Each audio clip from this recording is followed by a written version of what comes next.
Hello, welcome back to another week. Where do I even begin?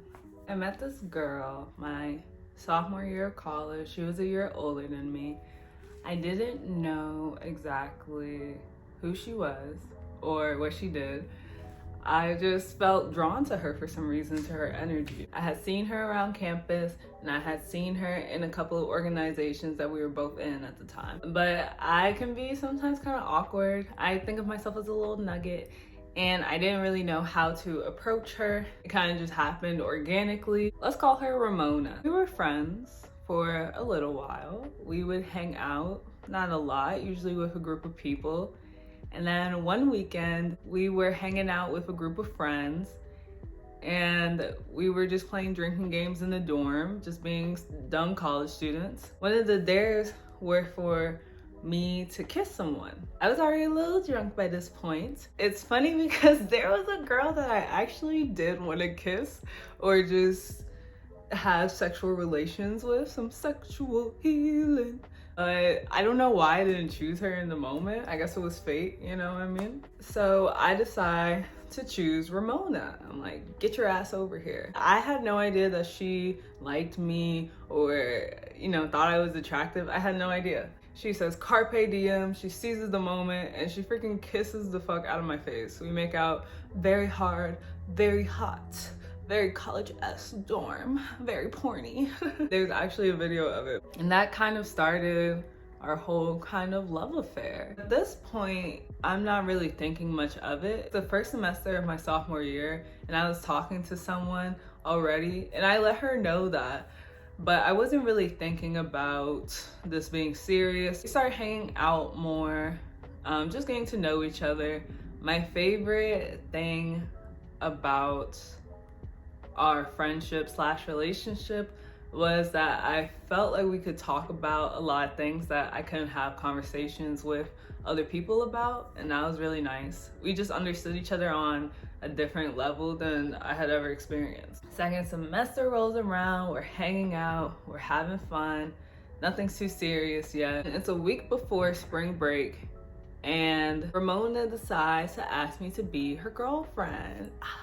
So cute.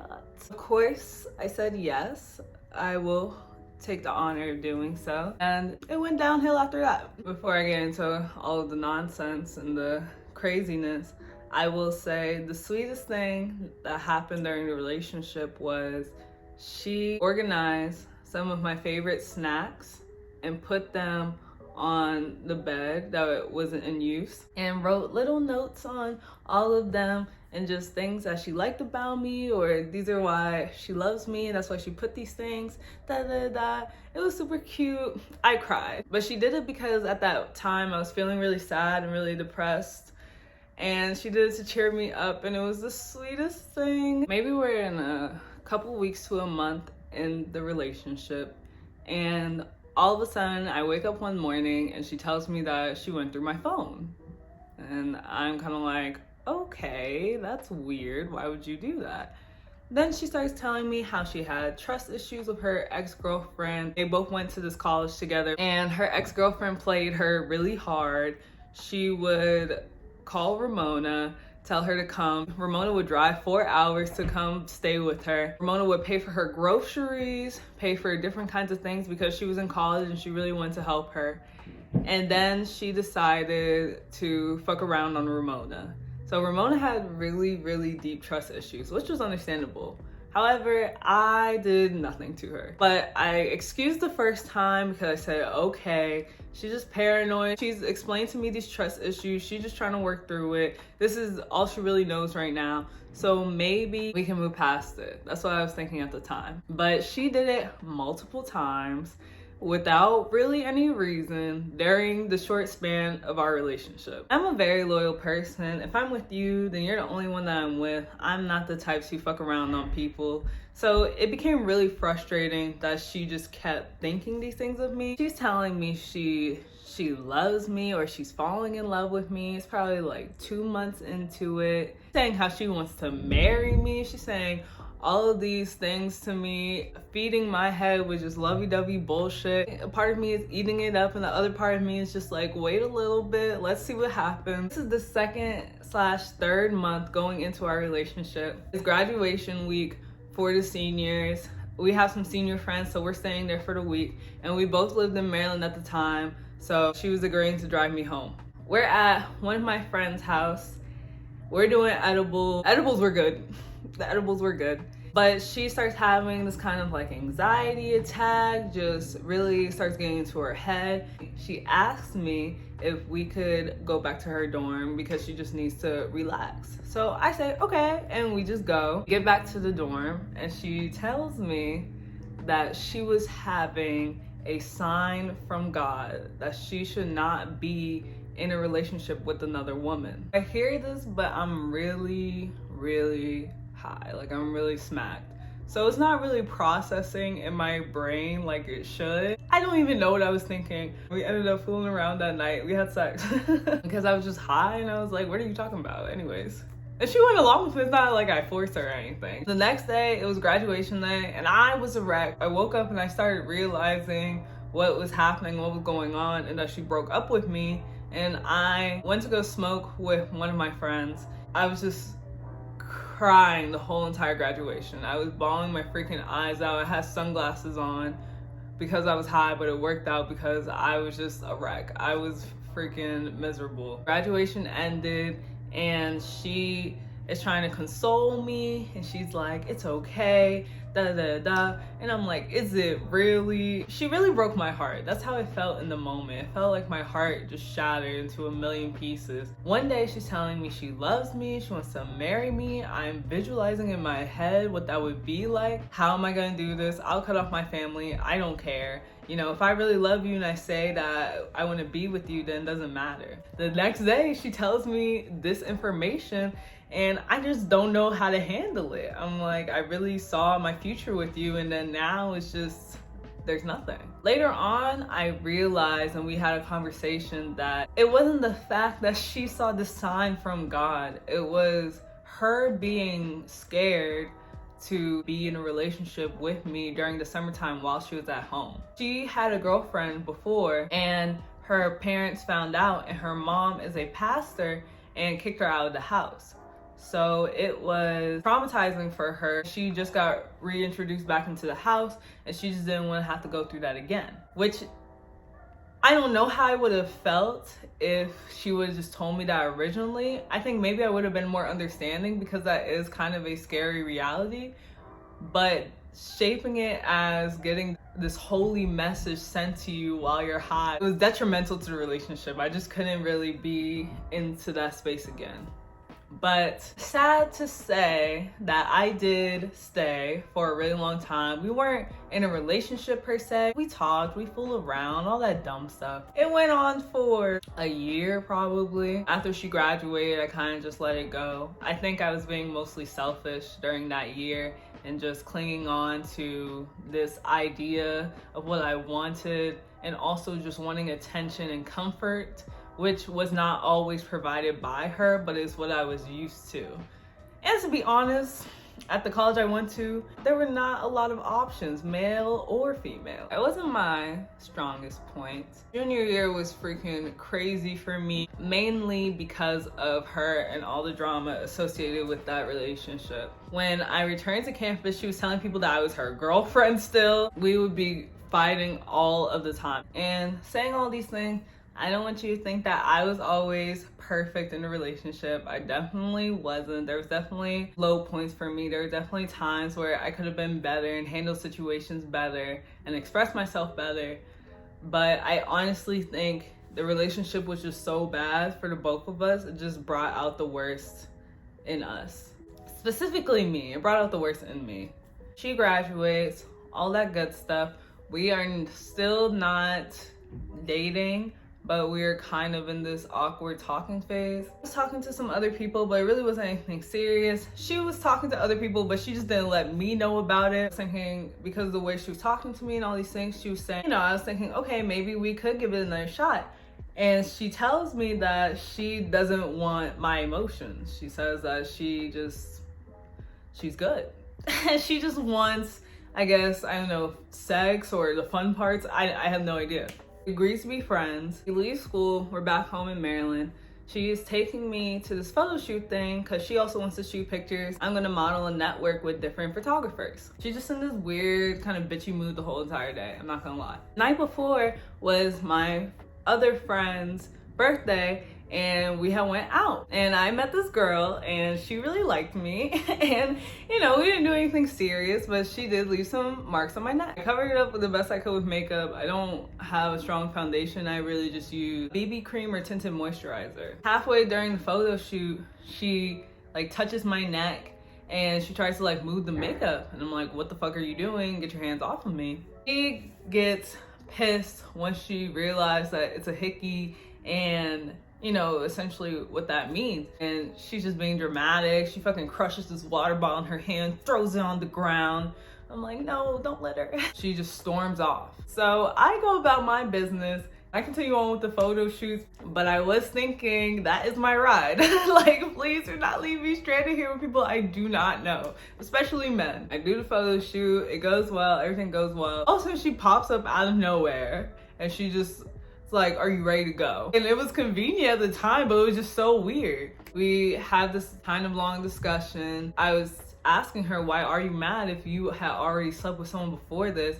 And her response was that she felt like it was actually over and that it was no longer a thing. I don't know. I don't know. After that day, for the most part of the summer, we barely communicated. I think it was better for me personally that Ramona and I kept our separate ways and we just didn't talk because it was just really toxic. After the relationship, after these things had ended, is when I realized that I had mommy issues. And I was just trying to deal with that, trying to just heal myself. Honestly, after that relationship, I decided I will never date another woman again. And it's nothing against other women. Both of the female relationships I had were absolutely trash, absolutely terrible.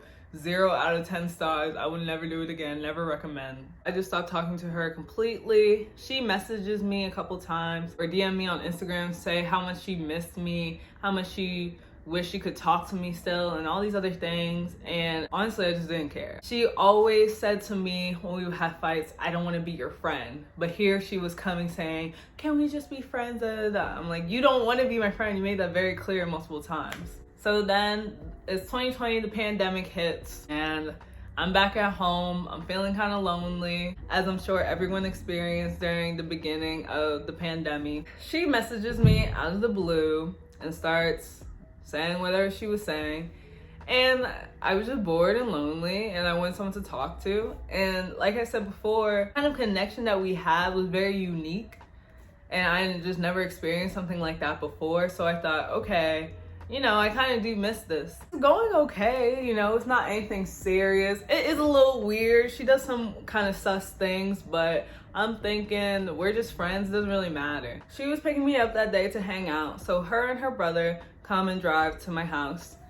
And for some reason, I just kept getting this internal conflict about giving her my actual address. Because sometimes, you know, when I used to live in Maryland, the way that the houses were set up were kind of like townhomes, and there would be parking sections that visitors would come and they would go. So I would tell everyone who was picking me up to go there. And some people, you know, if I'm talking to them on Tinder or whatever the fuck, I would tell them a different house address so they don't know where I live. Kept having this inkling that I should not give her my address, but I end up not listening to myself and I give her my real address anyways. And when she picked me up with her brother, the first thing she said was, oh, now we know where you live. What? Why would you say that? Why would you say that to someone? So then I go over her house. The dog is literally fiending for attention, begging the only way it knows how to get attention. And you're just hitting it. And it's just, instead of talking to her mom and trying to do any other situation to make the household better because no one else in the house except for the mom wanted the dog. She had 2 brothers. I just think any sensible person would just, let's team up on her, let's have a intervention and try to talk to our mom about the dog instead of trying to attack it. The day ends. After I read all those messages about how she kicked her dog, it really made me upset. It really made me emotional. I didn't even want to talk to her or deal with her. I go get my reading, and this reading was life-changing. It was definitely a huge transformation in my life. When I walked in to get the reading, they explained that I shouldn't even say anything. The person was just going to tell me the things I needed to know that Spirit was saying. The man who was giving my reading, he spoke Spanish, so we needed a translator. What the translator told me was that there's this person who I share a common coconut candy love with, which was really weird because I introduced Ramona to Almond Joys, and that was like our thing. The translator said that who I shared that common candy love with was going to show up to my house uninvited, and I wasn't gonna think anything of it at the time. She was gonna bring over a dish for me to eat. As I'm receiving it, somehow she was going to kidnap me and push me into a box. But in the vision, I luckily escaped by a gust of wind, aka God bless. But child, when I tell you, when I heard that, I said, done deal. I cut her off immediately because everything in my intuition was telling me that something was weird, something was going on. First she's gonna tell me that she could kill my parents and I would forgive her. Then she's gonna kick a dog. If she's gonna hurt an animal, what is she gonna do to me?